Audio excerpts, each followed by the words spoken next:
So let's talk about being a spring.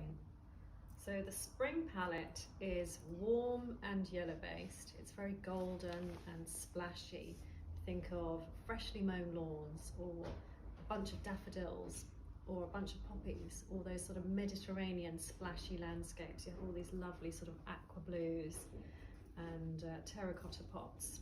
So for some of the different subcategories, first one we come across is Paintbox. So it's really the sort of splashy end of the spring palette. So you always have your navy and your tan, salmon, geranium red, coral, and probably apple. So a really lovely sort of Paintbox spring.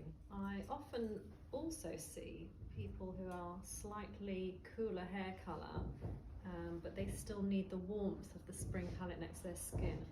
And we would look at the sort of shell pink as well as the navies and the greys, perhaps the poppy instead of the geranium, coral, and then these lovely blues.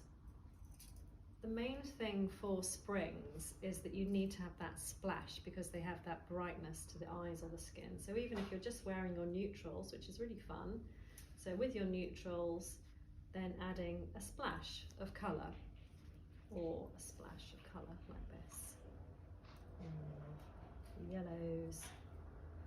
So lovely adding that splash. So those are for our spring palettes. We often sometimes see a golden spring actually. They sometimes can look a bit like an autumn, but they need the lightness of a spring. So this is more for a golden spring.